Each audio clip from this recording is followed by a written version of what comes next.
Good afternoon, sir. Good afternoon, classmate. My name is Krisha Maysales, and I am the first reporter of this group. And the first that I will be discuss is the definition of network. A computer network is a collection of computers and devices connected together via communication devices and transmission media. Okay, first is computer network. A computer network is a set of connected computers, and connected computers can share resources like access the internet, printers, file server, at iba pa. And a network is a multipurpose connection which allow a single computer to do more than it could without any connection. Network is defined. A network is a collection of interconnected computers that share software, data, and hardware components and communicate with one another. The act of linking computers together to allow file of data and programs between users is also known as networking. It necessary for all the network's terminals to have computers such as the class workstation, hubs, routers, switches, and other are examples. At nagagawa ang pagkokonekta sa pamamagitan ng isang link na komunikasyon na kilala bilang isang physical na layer ng network na ganap na transparent.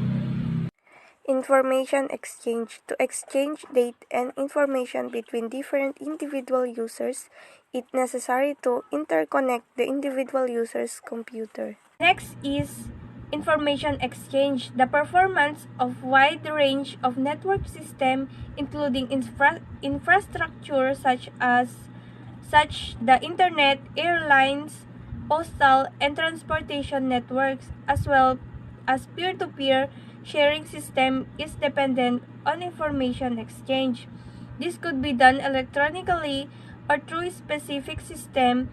These terms can be referred to by directional information transfer in telecommunication and computer science, as well as communication from a system theoretic or information theoretic perspective, because information is this context invariably refers to electronic data that encodes and represents the facts, and hand data interchange gets a more comprehensive treatment. Resource sharing. The cost of computer has come down. However, the cost of laser printer, bulk storage, and large enterprise software remains high. Many networks provide a feature that allows user to view information is stored on shared storage device, and network allows network and computing resources to be shared, and users can access the use network device resources such as printing a document on a shared network printer. Okay, dito naman tayo sa network architecture. Network architecture refers to a network structural and logical. Inilalarawan nito kung paano konektado ang mga device sa network at ang mga panuntunang namamahala sa paglilipat ng data sa mga pamamagitan nito. There are many ways to approach network architecture design which depend on the purpose and size of the network na matatalakay natin, which is client or server. Client-server. Client-server describes the relationship between two computer programs in which one program, the client, makes a service request from another program, the servers, which fulfills the request. And here are the two parts of network architecture. First is client or server. Client or server architecture, there is a centralized and powerful computer called the server, and all the computers are called clients since they are connected to the server. They can all communicate through the server. And if the server goes down, all communication goes down or fail with it. If all information needs to be stored on a centralized computer, the client-server architecture is considerably preferable because the server always keep all network done by all of clients in database like SQL, DB2 or another example nito is about customer withdrawals or deposit money at a neighborhood automated machine which is connected to computer at the main bank that keeps track of customer transaction. Our server can be anything from a massive supercomputer to a little workstation. In any instance that computer connected to the network clients would contact the server when they wanted. Okay, second is the peer-to-peer. A peer-to-peer or P2P network is formed when two or more PCs are connected and share resources without the need of a second server computer. And P2P network can be an ad hoc computer between two computers connected by a universal serial bus to share files. A peer-to-peer network can also be a longer term for structure that connects a half dozen computers in small businesses via copper lines. So, a P2P network, on the other hand, can be much larger network in which unique protocols and apps establish direct connection between users via the internet. Another is there is no centralized computer in a peer-to-peer architecture because all computers are connected to each other from information exchange. In this network, all the computers are identical and anyone can exchange data or communicate with any another computer on the network. It's easy to do and expensive. Okay, next is advantage of networks. First is facility of technical support.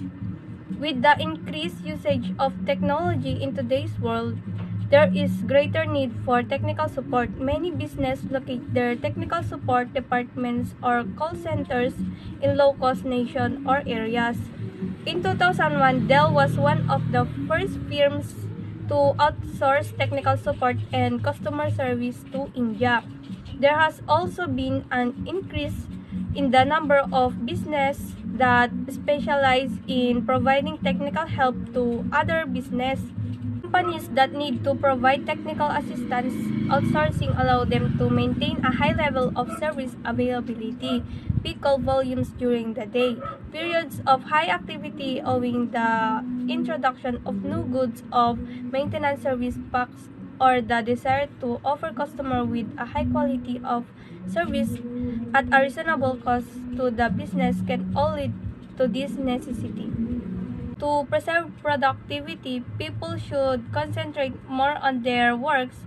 It also allows them to employ specialized staff whose technical knowledge and experience may extend outside their scope of the business, allowing them to provide their employees with a great degree of technical support.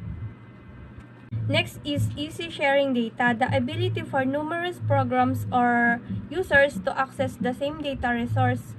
It indicates that the data is stored on one or more network servers and that there is some software locking mechanism in place to prevent two persons from changing the same set of data at the same time. And next is easy sharing of hardware resource.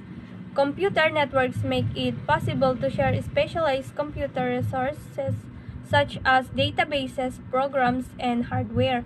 A network like this consists of both computer resources and a communication system that connects them and allow them to be fully utilized.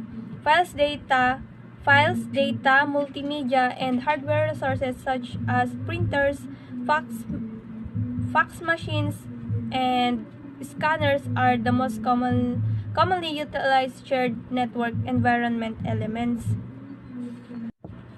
Easy sharing software. the process of sharing or providing access to digital information or resources such as document, multimedia, video or audio, graphics, computer programs, photographs, and ebooks is known as software sharing. It is the distribution of data or resources in a network, either privately or publicly, with varying levels of sharing privilege. Peer-to-peer, the name and definition of in-sort of sharing software come from the fact that it enables from the direct transmission of files from one drive used by one peer and another peer. A file sharing application is a program that allows users to transmit and receive files as well as collaborate with one another through the internet or a local network. Next is easy to decentralize data processing. Aside sa nasa screen, decentralized advantage on a system is no or minimal performance bottlenecks. The whole load is balanced across all nodes, resulting in low to no bottleneck situation. Next is high availability. Some nodes, computers, mobile phones, and servers are always ready to work, resulting in high availability. And last is easy to communicate. Ito naman sa advantage of computer networking. When using a network, people can communicate efficiently with a group of people through instant messaging, video, conferencing, social media, chat rooms, etc. It's easy to share files, data, and information. This can be beneficial for large organizations to maintain their data in an organized manner and easily sort based on preference. Okay, dumako naman tayo sa disadvantage of networking. Purchasing the network, cabling, and file server can be expensive. Another nito is it lacks independence. Computer networking involves a process that is operated using computers, so people will be relying more of computer work instead of exerting an effort for their task at hand.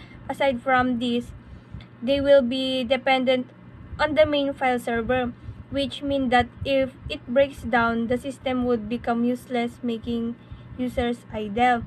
Isa pa sa disadvantage ng networking is it allows for more presence of computer viruses and malware. There would be instances that stored files are corrupt due to computer viruses. Thus, network administrators should conduct regular checkups on the system and the stored files are at the same time. And this is the types of modem. First is simplex modem. Simplex, in communication networks, communication can take place in one directional, connected to such a circuit are either a send-only or receive-only device. There is no mechanism for information to be transmitted back to the sender. Communication is unidirectional. TV broadcasting is an example.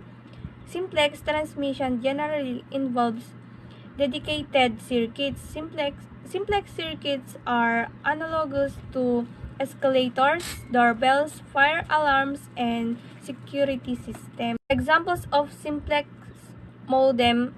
First is a communication between a computer and a keyboard involves simplex duplex transmission. A television broadcast is an example of simplex duplex transmission, kagaya ng nabanggit kanina. Another example of simplex transmission is loudspeaker system. An announcer speaks into a microphone and his or her voice is sent through the amplifier and then to all the speakers. What is a RJ45 connector? A 8-pin RJ45 connector is a standardized interface which often connects a computer to a local area network. This type of connector was originally developed for telephone communication, but is now in a use a range of applications. The abbreviation RJ45 standards for registered Jack 45.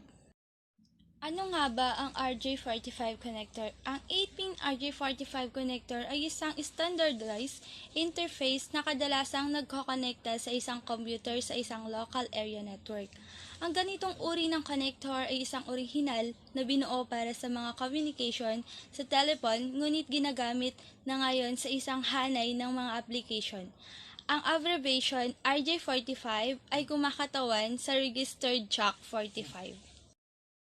Is a RJ45 connector and Internet the same? The RJ45 connectors are commonly seen with Internet connection cables, Internet cables with RJ45 connectors, and also called RJ45 cables. These RJ45 cables featured a small plastic plug on each end, and the plug are inserted into RJ45 jacks of Ethernet devices. Pareho ba ang RJ45 at Ethernet? Ang mga RJ45 connectors ay karaniwang nakikita sa mga Internet networks cables. Ang mga Ethernet cables na may RJ45 connectors ay tinatawag din RJ45 cables. Ang mga RJ45 cables na ito ay matatampok ng mga maliliit na plastic plug sa bawat dulo. At ang mga plug ay pinapasok sa RJ45 jacks ng mga Internet devices. Where is a RJ45 used? An RJ45 cable is a fundamental utilized to connect devices over an internet connection.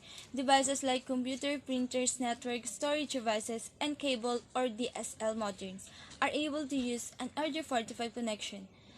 Saan ginagamit ang RJ45? Ang isang RJ45 cable ay isang pangunahing ginagamit upang i-konekta ang mga aparato sa isang koneksyon sa Ethernet. Ang mga devices tulad ng mga computers, printers, network storage devices, at cable o DSL modem ay isang ginagamit ng RJ45 na connections. What is RSS, or Really Simple Syndication? Is an XML-based format for distributing and aggregating web content such as news headlines.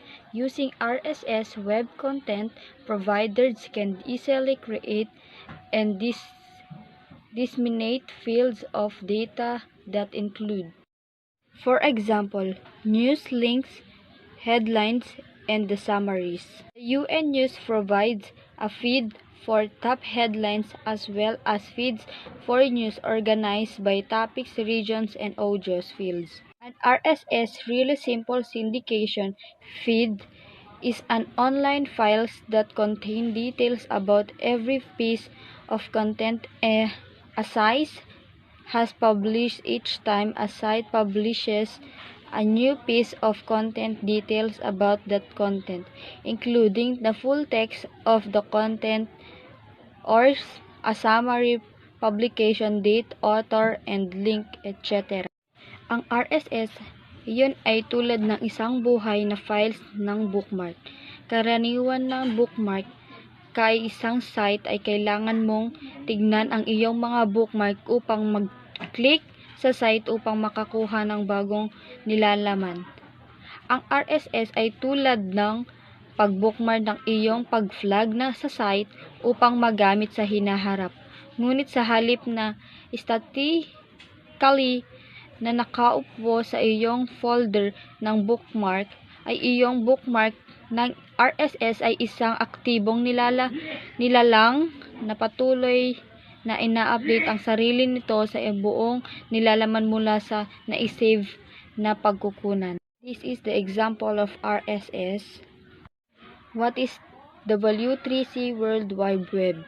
In the main international standards organizations for the World Wide Web, founded in 1994 and currently led by Tim Berners-Lee, the consortium is made up of a member organization that maintain full-time staff working together in the development of standards for the World Wide Web.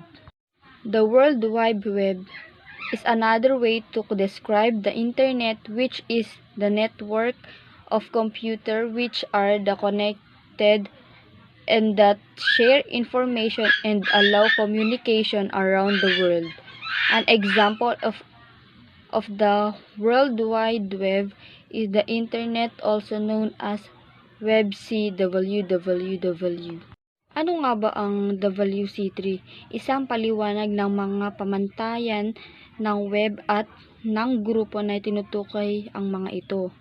Ang web ay HTML ay naging mahabang panahon ngayon at maaring hindi mo maunawahan ang mga wika na iyon isusulat sa inyong web pahina at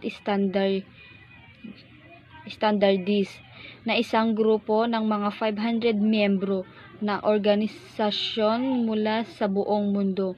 Ang pangkat na ito ay ang World Wide Web. This is the example of World Wide Web. Good day everyone, I'm Jocelyn Tolentino from BEd 1A. I'm here to present my report. So first is your personal computer. This is the PC at which to sit to see the web, to keep files and other trusted personal data. Personal computers a big part of everyday life. Computer give access to many sources of knowledge. They are helpful for word processing, internet communication, digital, audio, composition, and also desktop publishing. Marami ang nagagawa ng ating PC. And business, make use for PC.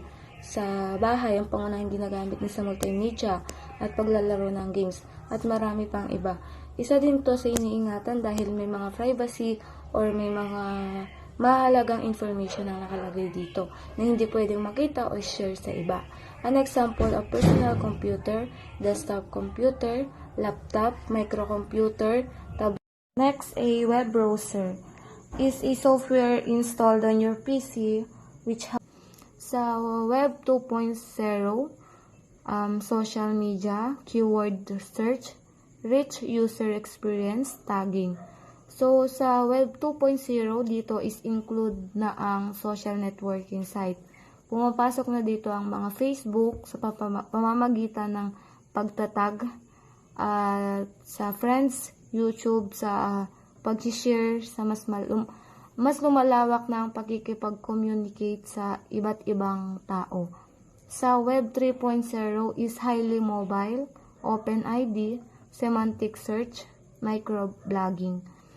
Web is a term describe the changing trends, the use of World Wide Web, technology, and web design, na mas nagiging creative at mas naging secure yung mga information, sharing increase, collaboration, and improve the functionality of web as we know it about the Web 1.0. Sa Web 3.0, paggamit ng mas maraming iba't ibang machine, ang pinakalayunin ng Web 3.0 ay lumikha ng mas matalinong konektado at bukas na mga website. Ang Web 3.0 ay gawing nababasa ng makina ang data ng internet. Napaka-high-tech na ng mga computer dahil sa pamamagitan lamang ng mga pagpipicture ay makikita na natin agad yung mga hinahanap natin. Connected din siya sa World Wide Web Consortium dahil sa priority mas pinapalago ang web. Identifiers and character set. Ginagamit ang URAI upang tukuyin ang anumang bagay kabilang mga bagay sa totoong mundo tulad ng mga tao, lugar, konsepto o mapagkukuha ng information gaya ng mga web page or aklat. Next is Unicode. Ginagawa ng Unicode na imposibleng bumuo ng mga imposibleng web page na maaaring basahin at isulat sa mga wika ng tao upang mas maging madali ang pagpapalitan ng mga text file sa ibang wika. Next is Syntax Extensible Markup Language. Tumutulong na tukuyin ang karaniwang syntax, makakalap ng vocabulary, or mas marami mga words, pinanggagalingan, makakabuo ng mga rules, at karagdagan ng data. Data Interchange Resource Description Framework. Resource Description Framework ay isang karaniwang modelo para sa pagpapalitan ng data sa web Ang RDF ay may mga features na nagpapadali sa pagsasama ng mga data kahit na magkakaiba ang pinagbabatayan ng mga istruktura at particular na sinusuportahan nito ang evolution ng mga schemas sa pagpapalipas ng panahon nang hindi nangangalingan ng baguhan ng lahat ng mga data consumer. Next is taxonomies. RDF schema. Ang taxonomies ay website na istrukturang ginagamit para sa isang website na nag-aayos ng nilalaman sa logical na paraan upang madaling ma-navigate ng mga user ang site at manawaan ng layunin nito. Ito ay maaaring magmukhang iba't ibang mga section at pahina sa loob ng isang web. Next is ontologies. Web ontology language all offer more construct over RDF. It comes in following three versions. All light for taxonomies and simple constraint, mga komplikadong kaalaman about sa data na inaayos. Next is ODL for full description logic support. Ginagamit ang mga DL upang ilarawan at mga twiran tungkol sa mga nauugnay na konsepto ng mga twiran tungkol sa isang domain na application. Ito ay particular na kahalagahan sa pagbibigay ng logical na formalismo para sa ontologies. At ang semantic web, ang web ontology language ay ang mga profile nito ay batay sa mga DL. 3 is all for more syntactic of RDF. Ang all ay isang bokabularyo na binuo gamit ang mga bokabularyo ng RDF na nagbibigay ng mga bagong termino para sa paglikha ng mas detalyadong paglalarawan sa mga mapagkukuhanan. Rules. RIF and SWRL offer rules beyond the construct that are available from RDF and OL. Simple protocol and RDF query language is SQL-like language used for querying RDF data OL ontologies. Ito ang mga panuntunin na dapat sundin. Lahat ng mga naka-experience na nasa baba user ay makakatulong sa pagpapatunay sa kanilang mga resulta. Proof. Yun nga, mga nakaranas sa mga user ay makakatulong upang ipakita yung mga kanilang resulta. Proof, lahat ng next is cryptography. Ang cryptography ay ang pag-aaral ng mga secure na communication na nagpapahintulot lamang sa mga nagpadala at nilalayong tatanggap ng isang mensahe na tignan ang mga nilalaman nito. Ang cryptography ay ibig sabihin ng digital signature para sa pagpapatunay na pinagmulan ng mga source na ginagamit. User interface and application. On the top of layer, user interface and application layer is built for use interaction. User interface ay punto kung saan nakikipag-ugnayan ang mga user ng tao sa computer or website o application. Ang layunin ng epektibong UI ay ang gawing madali at initiative ang karanasan ng user na nangangahulugan ng pinakamababang pagsisikap sa bahagi ng user upang makatanggap ng maximum na gustong resulta. WW operation. So this is the format of the WW operation. Work on the client server. This is step explain of the web works. First is user enters the URL, like example of this, of the web page in the address bar of web browser. Second, then browser requests the domain name server for the IP address corresponding. And 3, after receiving IP address, browser send a request for the web page to the web server using HTTP protocol, which specifies by the way the browser and web server communicates. 4, then web server receive requests using hypertext protocol and check if the search for the requested web page. If found, it returns it back to the web browser and close the hypertext protocol. Now the web browser received the web page. Good day, everyone. I'm Ron Angela Biviado, your next reporter. To continue the discussion, let's proceed to how the internet in the future.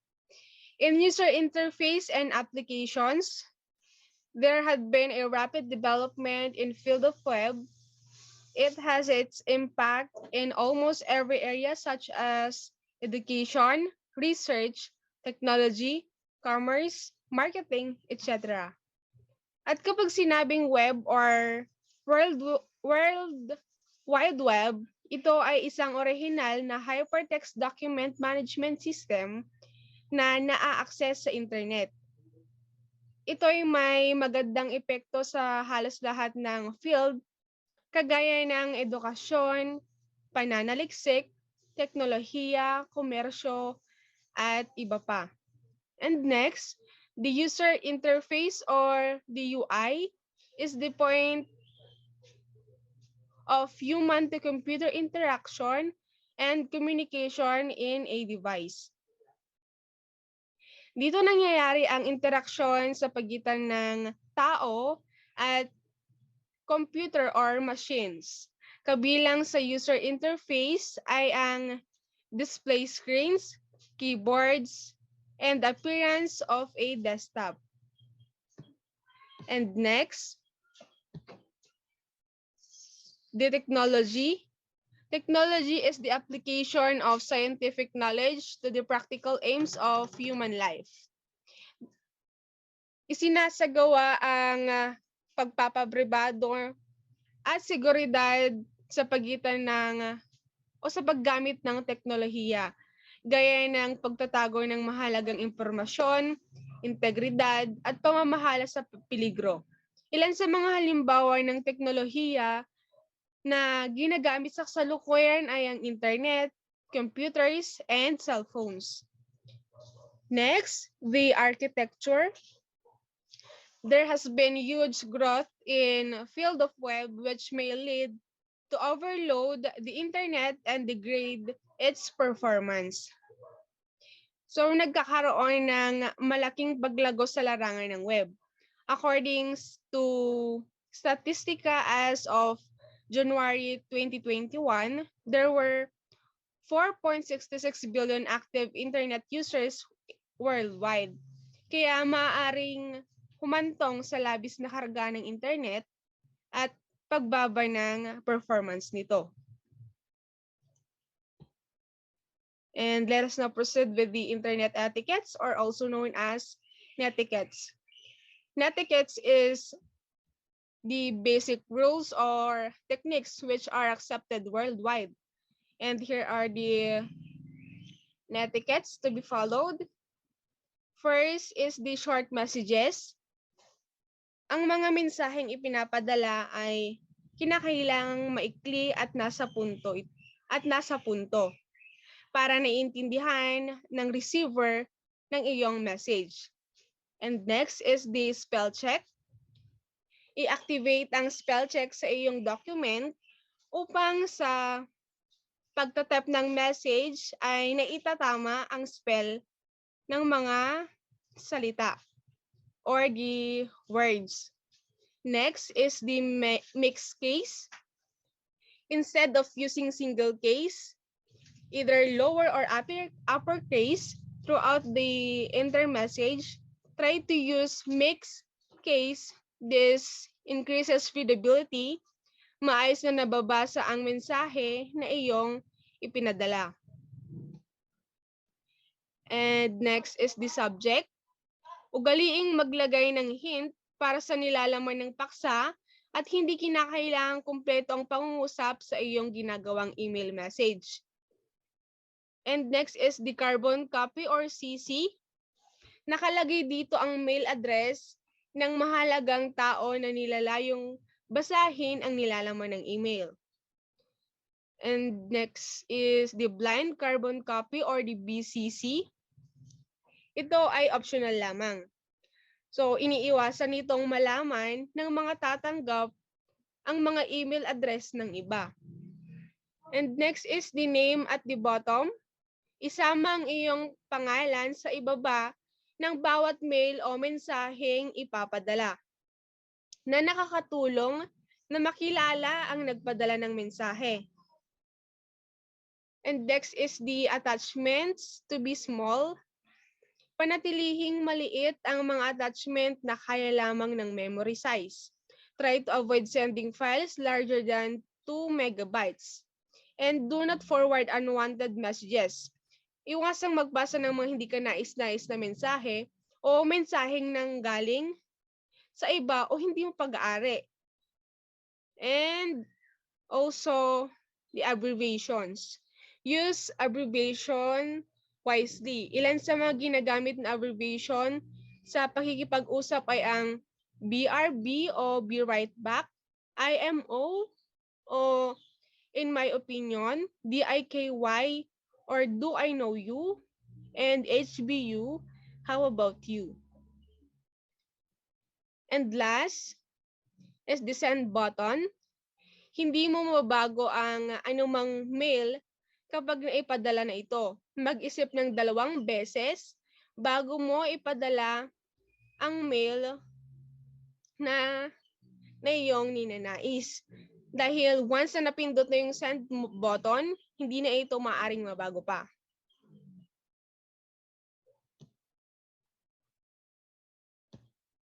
Next is the mail operation. We will discuss the operations that can be performed on an email. So in creating an email account, open the gmail.com and click create an account. And now a form will appear and fill your details here and click the next. In the form, naririto yung name,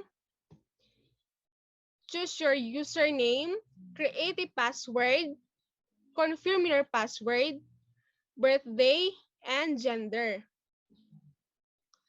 And next, the inbox, the start, send mail, drafts, options are available on the left pan, which allows you to keep track of your emails. So yung nakikita niyong picture sa screen ay halimbawa ng step sa paggawa ng email account.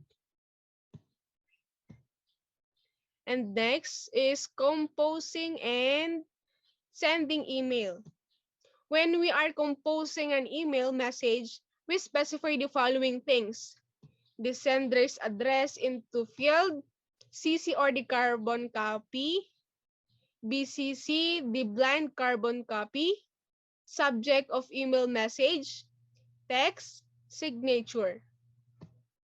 And sa right side ng screen, makikita ang halimbawa ng email message. So yun lamang po sa aking report. Thank you. Before we start the report, I am April Lindian Waryaho, the last reporter of this group. So let's proceed to the reading email.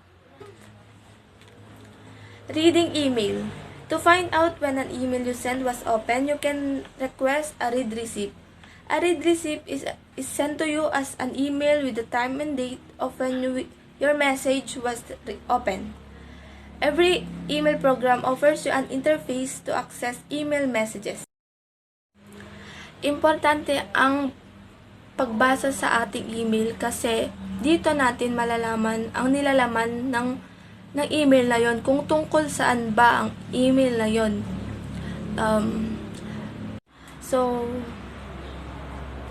bago tayo mag-send ng email or mag-receive ng email, basahin mo muna natin ito upang malaman ang nilalaman nito at para maiwasan na din ang misinterpret or misunderstanding or judgment. Download attachment is an attachment shown at the bottom of the open email with an option. In replying email, when your email goes to a single person, either the person who sent the original or the person who sent the last message in thread you're responding to. Sa pagre-reply ng email ay kailangan nating mag-respond upang malaman ng tao na interesado ka sa email na yon. Okay, next. In forwarding email is the activity of resending email receive email messages to one or more email addresses.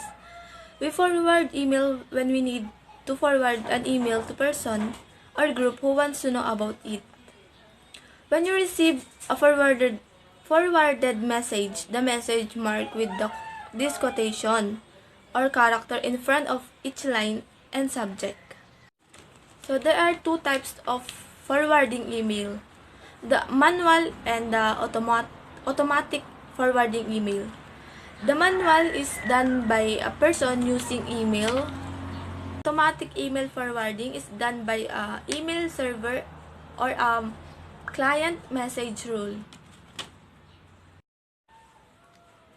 Next is deleting email. It's a permanent function. Mostly when you delete an email, it's usually moved on trash folder. So pag nag-delete tayo ng email, ito ay permanently deleted na, or pwedeng mare-restore pa or may balik pa sa dati. Yun lang. Email etiquettes refers to the code of conduct that guides one's behavior while writing or answering emails. The term etiquette refers to the conventional rules of personal behavior. The email etiquette, in short, refers to the personal behavior. Therefore, a set of guidelines for acceptable behavior on email that have been evolved is known as email etiquettes. Ito yung principle of behaviors intended to demonstrate and respect between the exchanging of emails. Having a good email etiquette makes it more likely the people respond positively to your email. Here are some guidelines that should be followed while working with email. First, try to make your message as short as possible. Be careful about spelling and grammar. Use emoticons, smile when required. Email address entered must be correct. The subject heading of a message should be clear and descriptive, and so on. Itong mga guidelines na ito ay nagbibigay daan upang maiwasan ang misinterpret or judgment of the reader to the content of the email. Kailangan muna nating isipin bago isulat at ibahagi sa lahat. Uploading, sending data or file from your computer to somewhere on the internet. And last, downloading, means receiving data or file from internet on your computer. Uploading and downloading is like a vice versa, or tinatawag natin give or take. In uploading, kapag nag-upload ka, ay sila yung nakakatanggap. Pag downloading naman, ikaw yung nakakatanggap sa binigay nila na file, ganon. So, yun lang. Thank you for listening. This is the end of our report. Thank you for listening.